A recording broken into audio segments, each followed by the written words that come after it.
अपघात झालेल्या शिवसेना पदाधिकाऱ्याशी मुख्यमंत्री एकनाथ शिंदे यांच्याकडून विचारपूस. मुंबई येथे 98 वर्धापन दिनासाठी धाराशिव जिल्ह्यातील अनेक शिवसैनिक गेले होते. त्यापैकी तुळजापूर येथे शिवसैनिकाची एक टीम वर्धापन दिन मेळावा आटोपून परतीचा प्रवास करताना अगदी तुळजापूर नजीक असलेल्या नगरसांगवी तालुका तुळजापूर येथे इर्टिगा या गाडीचा अपघात झाला. त्यामध्ये शिवसेना जिल्हा सहसंपर्क प्रमुख अमरराजे कदम यांच्यासह प्रमुख ज्ञानेश्वर घोडके, शिवसेना तालुका विधानसभा प्रमुख खंडू कुंभार, शिवसैनिक राहुल क्षीरसागर यांचा समावेश होता. झालेल्या अपघातात ज्ञानेश्वर घोडके यांना जास्तीचा मार लागला, इतर किरकोळ जखमी आहेत.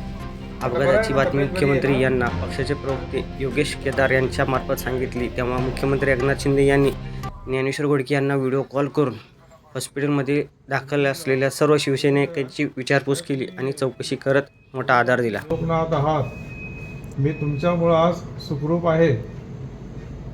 तुमच्या कृपा आशीर्वादामुळे मी सुखरूप आहे.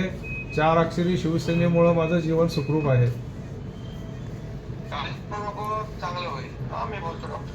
हो, तुमची कृपा दृष्टी माझ्यावरती आहे साहेब. हो साहेब. जय महाराष्ट्र. जय महाराष्ट्र साहेब. हो, जय महाराष्ट्र. जय महाराष्ट्र. हो हो हो.